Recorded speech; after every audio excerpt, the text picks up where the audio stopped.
गुरु रूपी प्यारे साध संगत जी, प्यार और सत्कार से कहना धन निरंकार जी। सबसे पहले सतगुरु माँ का शुक्राना, जिनकी अपार कृपा हम सब पर हो रही है। सच्चे पातशाह इसी तरह आप अपनी अपार कृपा हर एक जीव के ऊपर बरसाते रहना, यही आप जी के चरणों में अरदास है। कहते हैं, खुशबू से भरे मेरे पीर की सौगात हो, जैसे चंबे की बूटी। चंबे का पौधा हो जैसे खुशबू का भंडार, लेकिन नाम अल्लाह हो, अलीफ से बना हो। अलीफ अल्लाह। चंबे दी बूटी मन विचों मुर्शद लाई तू। इस मिट्टी दा ना मौसम कोई, बिन मौसम यार खिड़ाई तू। हो जुग जुग जीवे मेरा मुर्शद सोना, ते जिस ए बूटी लाई। ये बूटी मेरे मुर्शद ने लगाई है। इस मिट्टी का कोई मौसम नहीं होता, बिन मौसम के खिला देता है मुर्शद। मिट्टी मतलब ये मिट्टी का शरीर। खुशबू यानी ज्ञान की खुशबू। इसका मौसम कहाँ है, ये मौसम के अनुसार कहाँ चलता है। आज है कल नहीं, लेकिन मेरे मुर्शद मेरे सतगुरु के लिए मौसम कहीं भी रुकावट नहीं डालता। कहाँ बाधक है, मौसम कहीं भी बाधक नहीं है। इसकी ब्रह्म ज्ञान की बख्शिश कभी भी कहीं भी किसी पर भी हो सकती है। न मौसम की शर्त, न मिट्टी का मौसम। मेरा ऐसा सोना मुर्शद सतगुरु जुग जुग जिए, जिसने ये ब्रह्म ज्ञान की बूटी लगाई है, ये सदा सदा जिए। साध संगत जी, बुल्ले शाह जी ने कहा है, ना मैं सोहनी ना गुण पल्ले, मैं किसदा मान करी सां। चारों जुगा मेरी अख चिक्कड़ भरिया, मैं केड़ी केड़ी मल तोसां। एक साबण थोड़ा उत्तों मैल घनेरी, मैं केड़े केड़े कपड़े तोसां। बुल्ले शाह मुर्शद जे मैं ना मिलियो, मैं बैठ किनारे रोसां। तब भी मान करने की आदत जिद पीछा नहीं छोड़ती। चारों जुग मेरी आंखों में कीचड़ होता चला गया, भरता गया मैं किस किस आँख को धोऊं। एक तो मेरे साबुन रूपी अच्छे कर्म कमाए ही नहीं, ऊपर से बुरे कर्मों से लदे मेरे गंदे कपड़े। कौन से कपड़े धोऊं, अभिमान के, माया के, मोह के, ममता के, काम के, क्रोध के, लोभ के। सतगुरु का दिया साबुन ही ये नेक काम कर सकता है, मेरी मैल धोने वाला काम। सतगुरु नहीं मिलते तो एक किनारे बैठ यह जीव पूरा जीवन रोता रहता, लेकिन सतगुरु क्या सबको मिलते हैं। गुरु पूरा पाइये बड़ पागे, गुरु की सेवा दुख ना लागी। गुरु का शब्द ना मेटे कोय, कहो नानक नानक हर सोए। कहते हैं कि बड़े भाग होते हैं जो गुरु मिलते हैं, बड़े भागों से गुरु मिलते हैं। बड़े भाग हों तो गुरु सामने है, नहीं तो रोने के सिवाय कुछ बचता ही नहीं है। हाँ, गुरु मिलने के बाद इनको समर्पित भी तो होना होता है, नहीं तो फिर बचेगा क्या। गुरु मिलकर भी भटक गए तो फिर तो कुछ भी नहीं बचेगा। इसकी सेवा भी तो करनी है, दुखों से बचना है जीवन भर और जीवन के समाप्त पर। मेरा बचाव तो गुरु का शब्द मात्र है, इसे कोई मिटा नहीं सकता। कहा गया, गुरु नानक नानक हर सोई। ये बड़ी गूढ़ बात है। यदि नानक गुरु हो तो हर कोई नानक हो जाता है। दूसरा अर्थ है कि गुरु नानक हो तो नानक हरि जैसे ही है। दोनों ही अर्थ सही है, पर गुरु छोड़ दिया तो प्रत्यक्ष तो कोई प्रभाव नहीं दिखता, क्योंकि प्रभाव देखने वाले आंखें ही बंद हो जाती हैं, लेकिन मनुष्य के अस्तित्व पर सीधा प्रभाव होता है। ठीक उसी प्रकार ज्ञान और अज्ञान का शरीर पर कोई प्रभाव नहीं होता, केवल उस शरीर के अस्तित्व पर प्रभाव होता है। आवरण ज्ञान अज्ञान की सीमाएं और संभावनाएं निर्धारित नहीं करते। हाँ, कुछ पल के लिए भ्रम अवश्य पैदा कर सकते हैं। शारीरिक, बौद्धिक, तात्विक या शाब्दिक आवरण ज्ञान हेतु कोई शर्त नहीं है। शरीर की रचना और हाथ पांव की बनावट भी अष्टावक्र की तरह ज्ञान के मार्ग की बाधा नहीं है। व्यक्ति का जीविका के लिए किया जा रहा कर्म भी ज्ञान में बाधक नहीं है। हाँ, शर्त है कि श्री गुरु नानक देव जी के साथ नानक ही बनना होता है, जो स्वयं हरि है। शर्त ये है कि बस ज्ञान के साथ जीना है। वर्ण, आश्रम, भाषा, स्थान, समय, मौसम ज्ञान में बाधक नहीं होते। बाधक होती है तो केवल हमारी प्रवृत्ति। जब हमारे अंदर ईश्वर प्राप्ति का अनिच्छा रूपी अंश पैदा होने लगता है तो ईश्वर कोटिश अंश दूर होने लगते हैं। और जब जिज्ञासु ईश्वरीय ज्ञान लेने के लिए विचलित होता है तो ज्ञान प्राप्ति हेतु रखे गए हर एक कदम के लिए उसे सैकड़ों अश्वमेध यज्ञ के फल मिल जाते हैं। बस ज्ञान का बूटा लगाने वाला सतगुरु हमारे नज़दीक हो और हम भी निकट हों सतगुरु के। नहीं तो बूटा लगने पर भी फले फूलेगा नहीं, खुशबू नहीं आएगी। नानक पास हो भी तो जो गुरु नहीं मानना तो फिर दृग दृग जीवन के सिवाय बचता क्या है। ब्रह्म ज्ञान ही केवल वो रास्ता है जिससे जीवन सभी वहमों भरमों से मुक्त हो जाता है। यह सारा संसार आभास मात्र ही है जिसे आजकल वर्चुअल कहा जाता है।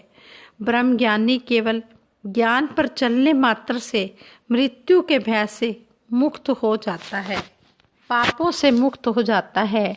सतगुरु पापों से मुक्त करते हैं क्योंकि ये दयालु हैं, इन्हें आपसे प्यार है। सतगुरु की शरण में दया है, अनुभूति है, संवेदना है और क्षमा करने का भाव है। इनके सामने सारे संसार को सुखी करने का उद्देश्य है। जब तक इंसान निरंकार को जानकर इनके अधीन नहीं होता है, मुक्त नहीं है। इसलिए वह पीड़ा में जीता है। जैसे ही सतगुरु के चरणों में आ जाता है, ब्रह्म ज्ञान मिल जाता है तो जीव का जीवन जो है आनंदमयी हो जाता है, चिरानंद की दिशा में बढ़ता चला जाता है। कितनी हैरानी की बात है, ईश्वर स्वयं सतगुरु है और सतगुरु के वेश में ये भक्तों के लिए अपने ही नियमों को शिथिल कर देते हैं। सतगुरु रूपी जब प्रकृति संग आ मिलते हैं तो शरीर के सभी नियमों का पालन भी करते हैं, गृहस्थी के सभी सामाजिक नियम भी निभाते हैं। इन्हें दर्द भी होता है और शरीर के भी ये सभी नियम निभाते हैं। जब सतगुरु मिल गए तो जानो ब्रह्म ज्ञान मिल गया। परंतु ऐसे सतगुरु की खोज कैसे होगी? यह खोज जिज्ञासु नहीं कर सकता, उसकी सीमा से बाहर की बात है। हाँ, जब उसकी जिज्ञासा उस पर हावी हो जाती है तो सतगुरु स्वयं बुला लेते हैं। और सतगुरु का यह बुलाना और जिज्ञासु का यह आना जीवन की सबसे बड़ी घटना हो जाती है, क्योंकि इसके बाद सब कुछ घटना समाप्त हो जाता है। जो दिखता है वो सब कुछ ऐसे घटित होने लगता है जैसे कुछ घट ही नहीं रहा हो और आप मात्र मीन की तरह, मछली की तरह जल में केवल तैर रहे हैं। जिस तैरने की दिशा, दशा, लक्ष्य और उद्देश्य कोई और यानी सतगुरु निर्धारित कर रहे हैं। जब तक ऐसा चलता रहता है, भक्ति होती रहती है, चंबे की खुशबू उठती रहती है। जहाँ प्रश्न उठने लगते हैं, खुशबू समाप्त हो जाती है, भक्ति में विराम लग जाता है और मोक्ष भी ब्रह्म में डूब जाता है। इसलिए ब्रह्म ज्ञान लेने के बाद सतगुरु के चरणों में पूर्ण रूप से समर्पित हो जाएं, किंतु परंतु सब कुछ छोड़कर कहीं पर भी ध्यान ना दें। सतगुरु के चरणों में एक मन एक चित होकर जुड़ जाएं। सतगुरु के चरणों में जुड़कर ही भक्ति मिलती है और आनंद मिलता है और मुक्ति का रास्ता मिलता है। इसलिए आओ दातार से यही वर मांगे कि सच्चे पातशाह, जिस तरह आप जी ने हमें चरणों में लगाया है, इसी तरह हमारा ध्यान हमेशा आप जी के चरणों में अंतिम श्वास तक लगा रहे। कहा जाता है मनुष्य की पूर्णता परम आनंद की प्राप्ति में है और यह प्राप्ति ईश्वर की शरण में आने पर होती है, अर्थात परमात्मा जहाँ है वही आनंद है, क्योंकि ईश्वर आनंद स्वरूप है। ईश्वर एवं आनंद एक ही है। ईश्वर कहाँ है, इसकी प्राप्ति कैसे होगी, और जब तक प्राप्ति नहीं होगी तब तक आनंद भी अनुभव कैसे होगा। महात्मा कहते हैं कि ईश्वर की अनुभूति के बिना आनंद की प्राप्ति भी संभव नहीं है। आनंद कोई वस्तु नहीं है जिसे दौलत देकर खरीदा जा सके। आनंद मन की एक उच्च स्थिति है जहाँ मनुष्य सुख दुख हानि लाभ क्रोध मोह अहंकार आदि से मुक्त होकर इस निरंकार में स्थापित हो जाता है। अंदर बाहर से एक हो जाना और मन का पूर्ण रूप से निरंकार हो जाना ही परम आनंद की अनुभूति है। संत कबीर जी कहते हैं, सुख दुख से ऊपर परम सुख जामे रहियो समाए। आनंद की अनुभूति को ही दिखाता है। आनंद और खुशी कहने सुनने में एक से लगते हैं, परंतु दोनों मन की अलग अलग अवस्थाएं हैं। खुशी जहाँ मन की बाहरी अवस्था है, जिन्हें हम संसार के पदार्थों में ढूंढते हैं, वही आनंद मन की आंतरिक अवस्था है जो परमात्मा से मिलने के बाद ही पैदा होती है। संसार से प्राप्त बाहरी खुशी जहाँ समय के साथ खत्म हो जाती है, वही आंतरिक आनंद प्रभु के साथ मिलकर अमिट हो जाता है, जिसका कभी नाश नहीं होता। यही मोक्ष पद है। खुशी बंधन में है, आनंद बंधन रहित है। संसार से प्राप्त खुशी दुख का कारण बनती है, परंतु परमात्मा से प्राप्त आनंद मोक्ष का कारण बनता है। लोग कभी कभी अज्ञानतावश मन को बलपूर्वक संसार से अलग करने की कोशिश करते हैं, परंतु यह प्रयास बेकार साबित होता है। ऐसा इसलिए है, जब भी मन पर इसका नियंत्रण ढीला पड़ता है, वह दोबारा संसार में लिप्त हो जाता है। इसलिए जरूरी है कि ज्ञान से प्राप्त विवेक के द्वारा यह विश्वास किया जाए कि संसार क्षण क्षण बदलता रहता है। इससे प्राप्त खुशी भी थोड़े समय के लिए है, समय के साथ वह खुशी भी खत्म हो जाएगी। इसका यह अर्थ कभी नहीं है कि संसार निरर्थक है। शरीर के लिए संसार की आवश्यकता है, क्योंकि बिना संसार के शरीर की कल्पना की ही नहीं जा सकती। हवा पानी भोजन ये सारी चीज़ें तो संसार से ही मिलती हैं।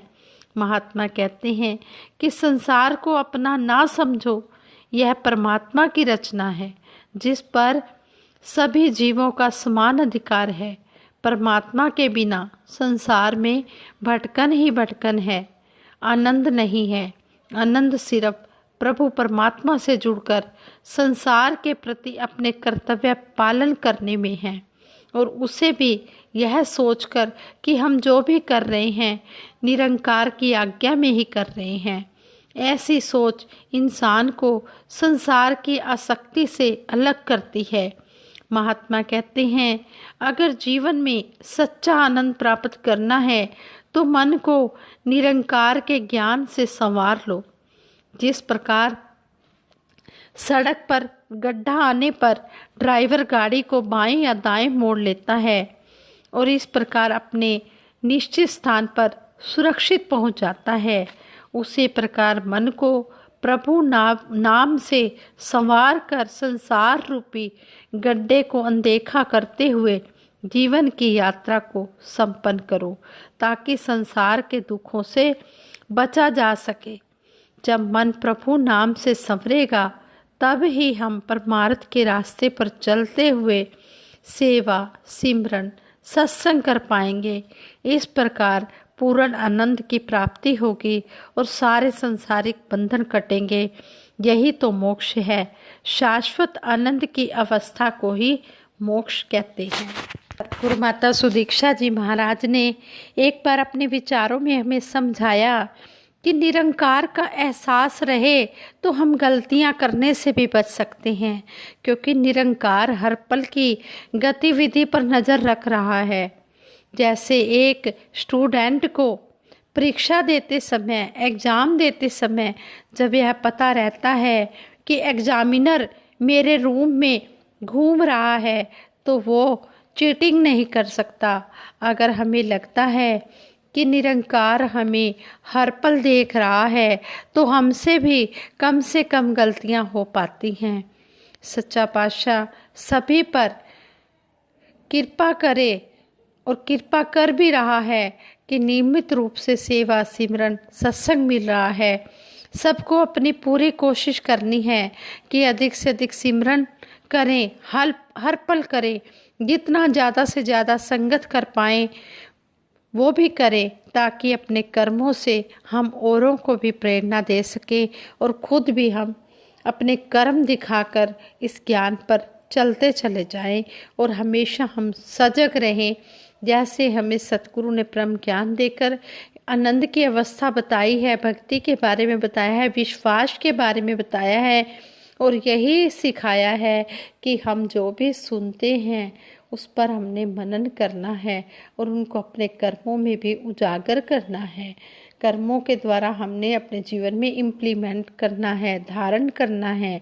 जैसे हमें सतगुरु समझा रहे हैं हमने वैसे ही चलते चले जाना है। सतगुरु माता सविंदर जी महाराज ने भी एक बार अपने विचारों में हमें समझाया, स्थान भले ही बदलते रहें लेकिन मिशन की शिक्षाएं हमेशा एक ही रही हैं कि हर किसी ने एक अच्छा इंसान बनना है, निरंकार से, इस ज्ञान से जुड़कर रहना है, एक दूसरे के काम आना है, भक्ति की महक के साथ जीवन जीना है और सारे संसार को महकाना है। निरंकार पर सभी का दृढ़ विश्वास बना रहे और पॉजिटिविटी के साथ जीवन जीते रहे। सभी एक दूसरे से प्यार करते हुए, एक दूसरे को संभालते हुए ज्ञान की ज्योति को दुनिया के कोने कोने में फैलाएं। जैसे सतगुरु हमसे उम्मीद करते हैं, हम सतगुरु की उम्मीदों पर खरे उतरें अपने कर्म करके। अच्छे अच्छे कर्मों से हम जब जुड़ जाएंगे तो सतगुरु भी खुश होगा और संसार भी हमारे कर्मों को देखकर इस मिशन के साथ जुड़ता चला जाएगा। हमने अपने कर्मों के द्वारा मिशन का प्रचार प्रसार करना है। दासी से ये विचार करते हुए कई प्रकार की गलतियां हुई होंगी। दासी उन गलतियों के लिए आप जी के चरणों से क्षमा प्रार्थी है और सबके भले की कामना के लिए सिमरन करवाएगी। सभी ने मिलकर सिमरन में साथ देना है जी। तू ही निरंकार मैं तेरी शरण हाँ, मैनू बख्श लो। तू ही निरंकार मैं तेरी शरण हाँ, मैनू बख्श लो। तू ही निरंकार मैं तेरी शरण हाँ, मैनू बख्श लो। तू ही निरंकार मैं तेरी शरण हाँ, मैनू बख्श लो। बोलिए सतगुरु माता सुदीक्षा सविंदर हरदेव जी महाराज की जय। निरंकारी राजमाता गुरु बचन अवतार की जय। हाँ संगत जी, प्रेम से कहना धन निरंकार जी।